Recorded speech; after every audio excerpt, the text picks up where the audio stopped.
General physics 2022 346 GC के third part में आप सबका फिर से स्वागत। एक बहुत अच्छा क्वेश्चन, कॉपर 2963 के किसी सिक्के का द्रव्यमान 5 ग्राम है। भाई कॉपर के सिक्के का द्रव्यमान तो कुछ होगा 5 ग्राम। सिक्के के सभी न्यूट्रॉनों एवं प्रोटॉनों को एक दूसरे से अलग करने हेतु आवश्यक ऊर्जा की गणना कीजिए। यानी नाभिकीय बंधन ऊर्जा की वो कैलकुलेशन करवा रहा है, मिलियन इलेक्ट्रॉन वोल्ट में कीजिए। कॉपर का द्रव्यमान दे रखा है, न्यूट्रॉन का द्रव्यमान दे रखा है, प्रोटॉन का द्रव्यमान दे रखा है। एक पहले सेट में भी क्वेश्चन आया था ऐसा, आज फिर आया। सबसे बड़ी बात है कि 5 ग्राम सिक्के की बात कर रहा है, तो सबसे पहले यह पता करना पड़ेगा कि 5 ग्राम सिक्के में कुल कितने परमाणु हैं। परमाणु की संख्या से सबसे पहले ऐसा क्वेश्चन जब भी आता है, पहले परमाणुओं की संख्या कैलकुलेट करो, बाकी बात बाद में करूंगा। ठीक, कॉपर का क्वेश्चन है। कॉपर का क्या है? Cu 2963। इनका मतलब जानते हो? जो कॉपर का भार है 63, तो 63 ग्राम कॉपर में परमाणु कितने होंगे? एवोगाड्रो संख्या के बराबर 6 × 10⁻⁻23। 23 है ये, मैंने 33 लिख दिया यहाँ पर। 33 नहीं है, 23। अगर ये किलोग्राम में होता तो पहले ग्राम बनाते। 1 ग्राम में कितने कॉपर पर में परमाणु होंगे? 6 × 10⁻⁻23/63। ठीक, हम पूछ रहे हैं 5 ग्राम में। 5 ग्राम कॉपर में कितने परमाणु होंगे? 5 × 6 × 10⁻23/63। ठीक, कैलकुलेशन आप लोग कर लेंगे, मैं इसकी कैलकुलेशन थोड़ा सा कर देता हूं। 30/63 0.48 × 10⁻23 इतने परमाणु होंगे। कभी भूल जाएं हम तो इनको मैं लिख देता हूं। कितने परमाणु आए हैं? 0.48 × 10⁻23 परमाणु। ठीक, अब ये परमाणु की बात आ गई है। परमाणु मैंने कैलकुलेट कर लिए ना। अब मैं क्या करूंगा? अब मैं बताऊंगा आपको एक परमाणु में कितने प्रोटॉन हैं। देख लीजिए भाई, एक परमाणु में प्रोटॉन कितने हैं। मतलब बहुत सिंपल तरीके से आप अगर इसे पढ़ोगे दिमाग में शांति रखकर, तो बहुत अच्छे न्यूमेरिकल हो जाते हैं। न्यूमेरिकल से घबराने की जरूरत नहीं है। न्यूमेरिकल तो बहुत आसान है अगर थ्योरी क्लियर हो तब। एक परमाणु में प्रोटॉन कितने हैं? देखो आप, जितना एटॉमिक नंबर होता है वही तो प्रोटॉन होंगे। एटॉमिक नंबर 29 है, तो एक परमाणु प्रोटॉन 29 है कॉपर के। और एक परमाणु में नाभिक में न्यूट्रॉन कितने हैं? न्यूट्रॉन 63 - 29, ये कितने होंगे? 34 हो गए ना। अब आप बताइए, अब आप क्या करेंगे? मैंने पहले सेट में क्या बताया था? बंधन ऊर्जा का मतलब होता है न्यूट्रॉन द्रव्यमान क्षति कैलकुलेट करना। द्रव्यमान क्षति कैलकुलेट कैसे करूंगा? न्यूट्रॉन प्लस प्रोटॉन का कुल द्रव्यमान माइनस नाभिक का द्रव्यमान। प्रोटॉन है 29, तो 29 प्रोटॉन का द्रव्यमान कितना होगा? 29 प्रोटॉन का द्रव्यमान कितना होगा? 29 प्रोटॉन, एक प्रोटॉन का द्रव्यमान आपको दे रखा है 29 × 1.00783 AMU। तो 29 प्रोटॉन का द्रव्यमान तो आ ही जाएगा। 34 न्यूट्रॉन का द्रव्यमान कितना होगा? 34 × न्यूट्रॉन का द्रव्यमान 1.00867 AMU। आज थोड़ा शायद मैं ही ठंड मान रहा हूं, तो बार बार उल्टा लिख रहा हूं, कहीं प्लस का माइनस, कहीं का माइनस का प्लस। कोई नहीं, नॉर्मल है, इतना आप समझ जाएंगे। ये AMU और AMU। ठीक, ये भी आ गया। फिर हम द्रव्यमान क्षति कैलकुलेट करेंगे। द्रव्यमान क्षति कैसे कैलकुलेट करेंगे? 29 प्रोटॉन प्लस 34 न्यूट्रॉन का द्रव्यमान माइनस नाभिक का द्रव्यमान। बोलो, क्लियर हुई बात? 29 प्रोटॉन का द्रव्यमान ये रहा, नाभिक का न्यूट्रॉन का ये रहा, और नाभिक का द्रव्यमान आपको दे रखा है ऑलरेडी। क्या दे रखा है लिख देता हूँ, कभी ना चमक रहा हो आपको, 62.92960। तो ये लगा लेंगे। ये हमारी द्रव्यमान क्षति आ गई, मास डिफेक्ट आ गया। परंतु ये मास डिफेक्ट किसके लिए आया? ये मास डिफेक्ट तो एक परमाणु के लिए आया ना, एक परमाणु के लिए आया ना, एक नाभिक के लिए आया ना। तो क्या होगा फिर यहाँ पर हमारे पास परमाणु तो बहुत सारे थे, हमारे पास एक ही परमाणु तो था नहीं, या एक ही परमाणु था नहीं। तो इसे द्रव्यमान क्षति को आप कैलकुलेट कर लेंगे भैया आराम से, और इसे कैलकुलेट करने के बाद आप लिखेंगे 5 ग्राम के लिए द्रव्यमान क्षति।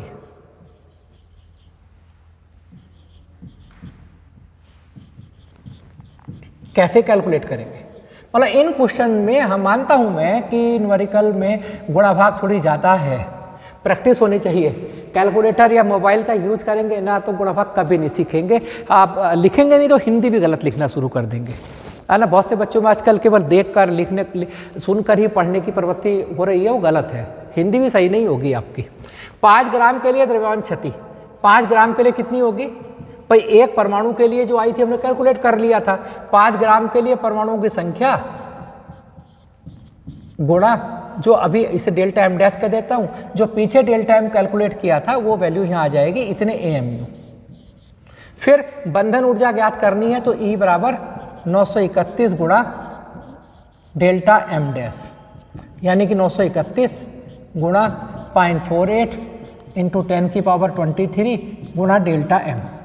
वो ये वैल्यू वही आएगी जो पीछे थी, MeV। That's all.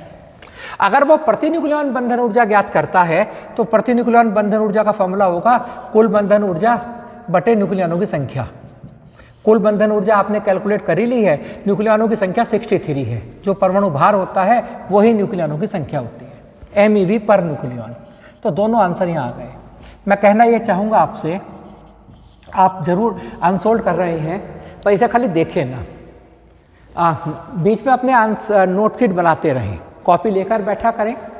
और ये 3 वीडियोज हैं हमारी एक सेट की, एक सुबह 7 बजे आपके सामने आएगी, एक क्योंकि कॉलेज आने से पहले, एक शाम को लगभग 4 और 5 बजे, 4 बजे जब आप कॉलेज से आ जाते हैं, और एक शाम को 7 बजे। ठीक 3 सेक्शन में बांटेंगे कि 3 स्टेप में आपको ज़्यादा समय भी ना लगे और आप धीरे धीरे इन्हें पढ़ते रहें। बहुत अच्छा क्वेश्चन है। संधि डायोड क्या है? पीएन संधि डायोड के अग्र और पश्च अभिनत चित्र बनाइए, बना लेंगे। दोनों स्थितियों में अभिलाक्षी वक्र दिखाइए। बड़े क्वेश्चन हो जाते हैं। और ये क्वेश्चन दिया है एक, उस क्वेश्चन को मैं बना देता हूँ क्योंकि कुछ बच्चे कहते हैं हम पर अनसोल्ड नहीं है तो हमें देखने में प्रॉब्लम होती है या कुछ है। कोई भी समस्या हो आप बता दीजिएगा। और अधिकतर बच्चे वैसे क्योंकि ज़िले के हैं उन पर नंबर भी रहता है, वो अपने व्हाट्सएप भी करते हैं अपनी समस्याओं को। ये एक चित्र आपको दिया गया था और बाद में मैं अपनी तरफ से भी आपको कुछ क्वेश्चन जरूर दूंगा, पेपर जो मास्टर पेपर होंगे आपके लिए बोर्ड एग्जाम के लिए भी। ठीक, हालांकि नॉलेज होनी चाहिए, पेपर में नंबर आने ना आने वो इम्पोर्टेंट दूसरा फैक्टर होता है, पर नंबर भी होने चाहिए। चलिएगा, एक क्वेश्चन ये दिया, 2 डायोड हैं, ये 2 वोल्ट की सेल है, ये 5 ओम का परिपथ है, एमीटर A1 ये 10 ओम का परिपथ प्रतिरोध है। और ये कहा है डायोड D एक आदर्श डायोड है और कहा है एमीटर का पाठ्यांक क्या होगा, A1 A2 का पाठ्यांक क्या होगा। देखो डायोड 2 तरह से अभी भी आया ना, पश्च अभिनत और अग्र अभिनत। देखो एक डायोड है, ये है, इस डायोड में ये P होता है और ये N होता है। जब हम P को पॉजिटिव से जोड़ते हैं तो ये डायोड अग्र अभिनत होता है और N को निगेटिव। वैसे भी P for positive N for negative याद कर लीजिए।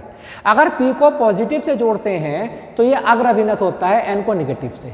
और अगर इसी डायोड को हम क्या करें, N को पॉजिटिव दे दें और P को निगेटिव दे दें तो ये पश्च अभिनत होता है, धारा प्रवाहित नहीं होती है। क्लियर? अब आप देखें इसे हम, तो जो ये क्वेश्चन आया है डायोड के, बच्चे अधिकतर डायोड के क्वेश्चन से भागते हैं, भागने की जरूरत नहीं है, सिंपल क्वेश्चन है। देखो ये सेल का जो बड़ा सिरा है ये धनात्मक होता है। अब धनात्मक सिरे से कौन जुड़ा है, बोलो आप, धनात्मक सिरे से कौन जुड़ा है देख लीजिएगा थोड़ा सा। देखो धनात्मक सिरे से n जुड़ा है, n, ये n है, और निगेटिव से कौन जुड़ा है, p। यानी ये डायोड अग्रभिनत है या पश्चाभिनत है, आप बताएं। यह डायोड पश्चाभिनत है क्योंकि p से पॉजिटिव, n से निगेटिव, ये अग्रभिनत होता है। तो ये डायोड जो यहाँ पर है ये पश्चाभिनत है, रिवर्स बायस है, रिवर्स में जुड़ा है, उल्टा। और जब उल्टे काम करोगे धारा थोड़ी बह जाएगी, धारा 0। यानी कि इस 5 ओम में धारा 0 है, एमीटर का A1 का पाठ्यांक 0 है। एमीटर A1 का पाठ्यांक यहाँ क्या है, एमीटर A1 का पाठ्यांक यहाँ 0 है। अब यानी कि इस सेल से धारा जो आ रही है ऊपर वाले सर्किट में जा ही नहीं रही है, वो सारा का सारा इसमें जा रही है, नीचे इधर को जा रही है, जो मैंने डायरेक्शन बनाया है। विद्युत वाहक बल कितना है, 2 वोल्ट। आंतरिक प्रतिरोध नहीं है, आदर्श लिखा है। प्रतिरोध कितना जुड़ा है, 10 ओम। धारा कैसे कैलकुलेट करूंगा, I बराबर E/R plus small r। E की जगह 2, R की जगह 10, 0.2 एम्पियर, 0.2 एम्पियर। ये एमीटर A2 का पाठ्यांक यहाँ आया है। 8वां क्वेश्चन बहुत सिंपल क्वेश्चन दिया है। संपर्क में 2 उत्तल लेंस के 2 पतले लेंसों के संयोजन की फोकस दूरी के लिए व्यंजक प्राप्त कीजिए। वो व्यंजक आपको पता होगा, 1/f बराबर 1/f1 प्लस 1/f2। 5d और -2d क्षमता के 2 लेंस संपर्क में रखे गए हैं। संयुक्त लेंस की फोकस दूरी ज्ञात कीजिए। पहले लेंस की क्षमता दे रखी है आपको 5d और दूसरे लेंस की क्षमता दे रखी है आपको -2d। संयुक्त लेंस की क्षमता होगी P बराबर P1 प्लस P2 और संयुक्त लेंस की क्षमता होगी 5 - 2 यानी 3d। संयुक्त लेंस की फोकस दूरी के लिए फॉर्मूला हो सकता है F बराबर 100/P यानी कि 100/3 डायोप्टर। संयुक्त लेंस प्लस में आया है तो संयुक्त लेंस की प्रकृति अभिसारी होगी, संयुक्त लेंस उत्तल लेंस की तरह कार्य करेगा। क्लियर है। तो आगे हाइगेंस के द्वितीयक तरंगिकाओं के सिद्धांत की व्याख्या कीजिए। इसके आधार पर अपवर्तन के नियमों की व्याख्या कीजिए। ये तीसरी बार आया क्वेश्चन, अपवर्तन परावर्तन की व्याख्या। बार बार बच्चे कुछ रिक्वेस्ट करते हैं कि आप जो है न्यूमेरिकल भी थ्योरी भी करा दीजिए। जो आर्टिकल्स आए हैं वो अपलोडेड है, मैं फिर भी दोबारा भी हम कर देंगे सेट खत्म होने के बाद। किसी धारामापी की सुग्राह्यता का अर्थ समझाइए। किसी धारामापी को वोल्टमीटर में कैसे बदलेंगे, धारामापी को वोल्टमीटर में कैसे बदलते हैं और धारामापी को एमीटर में कैसे बदलते हैं, ये बहुत अच्छा क्वेश्चन है। धारामापी के श्रेणी क्रम में प्रतिरोध लगाकर, निम्न प्रतिरोध लगाकर हम उसे वोल्टमीटर में बदल देते हैं और धारामापी के समांतर क्रम में उच्च प्रतिरोध लगाकर उसे हम एमीटर में बदल देते हैं। ठीक, याद करने का तरीका, हम प्रतिरोध कम से कम चाहते हैं, है ना, तो समांतर क्रम में ऊंचा प्रतिरोध लगाएंगे तब उल्टा होगा ना। आगे फिलहाल सवाल करते हैं। किसी धारामापी में 1 एम्पीयर की धारा पूर्ण पैमाने पर विक्षेप उत्पन्न करती है। पूर्ण पैमाने पर यानी वो जो धारामापी है वो 1 एम्पीयर से ज्यादा को जाने को तैयार नहीं है। जब भी ऐसे क्वेश्चन लिखे किसी धारामापी में 1 एम्पीयर की धारा पूर्ण पैमाने पर विक्षेप उत्पन्न करती है, उसे हम कहते हैं IG। क्या कहते हैं उसे, IG। इससे ज्यादा धारामापी की लिमिट नहीं है। हम चाह रहे हैं कि वो धारामापी 10 एम्पीयर के एमीटर में बदल जाए, यानी मैक्सिमम जो चाह रहे हैं हम उसे बदलना, उसे 1 एम्पीयर से बढ़ाकर उसकी जो सुग्राह्यता है, उसकी जो कैपेसिटी है, उसे बढ़ाकर हम 10 एम्पीयर करना चाह रहे हैं। उसके लिए हमें क्या करना होगा। ठीक, ये धारामापी, धारामापी का प्रतिरोध G। धारामापी को एमीटर में बदलने के लिए मैंने अभी क्या बताया था कि धारामापी के समांतर क्रम में एक ऊंचा प्रतिरोध लगाना होगा और उस ऊंचे प्रतिरोध को हम शंट कहते हैं। धारामापी के समांतर क्रम में लगे ऊंचे प्रतिरोध को हम शंट कहते हैं। मान लिया उसका प्रतिरोध S है, धारा I थी, धारामापी में धारा IG और इधर जाएगी I - IG। इसका एक शॉर्टकट फॉर्मूला मेरी याद है, आपको बता देते हैं। वो फॉर्मूला यहाँ पर होगा, आपने धारामापी का संबंध पूछा है, वो फॉर्मूला आप याद कर लीजिए, आई जी बटे आई बराबर एस बटे एस प्लस जी। आई जी बटे आई बटे एस प्लस क्या होगा, एस प्लस जी। यहाँ आई जी कौन है, वो अधिकतम धारा जिसे धारामापी माप सकता है। आई कौन है, परिपथ में उस धारा जिस तक हम उसे पहुंचाना चाहते हैं। एस शंट का प्रतिरोध। शंट क्या है, एक ऊंचा प्रतिरोध जो धारामापी के समांतर क्रम में लगाने पर वो एमीटर की तरह कार्य करने लगता है। और जी क्या है, धारामापी का प्रतिरोध। इस वजह से जोर दे रहा हूं कि ये क्वेश्चन बहुत ज़्यादा आता है। आई जी की जगह 1, आई की जगह 10, एस अपॉन एस प्लस जी, क्रॉस गुणा करेंगे, एस प्लस जी बराबर 10s, जी बराबर 9s। और उसने पूछा धारामापी के प्रतिरोध में संबंध, धारामापी का प्रतिरोध बाद में है, तो s बटे जी बराबर 1/9। बाद में क्यों बोला मैंने, उसने पूछा वांछित शंट एवं धारामापी का प्रतिरोध, शंट ऊपर धारामापी नीचे। अगर वो ये कहता कि धारामापी के प्रतिरोध और शंट में अनुपात, तो जी बटे एस पूछता। ठीक, एक क्वेश्चन इसमें लास्ट क्वेश्चन इस सेट का बचता है, उस लास्ट क्वेश्चन को भी मैं करता हूं आपको। उसके बाद अगले सेट में मिलेंगे, और अगला सेट भी 3 पार्ट में ही हम बनाएंगे, 3 क्लास में आपके अपलोड करेंगे उसे। और ये वैद्युत क्षेत्र E 14I + 3J + 5K, ये वैद्युत क्षेत्र दे रखा है। E बराबर 14I 14I + 3J प्लस क्या है 5K। और क्षेत्रफल भी दे रखा है आपको ए की वैल्यू दे रखी है 4J, ये मीटर स्क्वायर दे रखा है, और ये वोल्ट पर मीटर दे रखा है। यूनिट को जरूर ध्यान दिया कीजिए। संपूर्ण वैद्युत फ्लक्स, गॉस लॉ, संपूर्ण वैद्युत फ्लक्स का फॉर्मूला था vector E dot vector ds। वो फॉर्मूला हो सकता है vector E dot vector A। E की वैल्यू है 14I + 3J + 5K, प्लस कौन था ये 5K, डॉट A की वैल्यू है 4J। आपको याद होगा I dot I, J dot J, K dot K, I dot I, J dot J और K डॉट K ये 1 होते हैं, और I dot J, J dot K या K डॉट I इनका मान 0 होता है। J की गुणा J से कर दीजिए, बाकी की तो 0 आएगी। तो J की 3 4 जा 12, J डॉट J, और J डॉट J की वैल्यू 1 आएगी, और यूनिट होगी वोल्ट मीटर।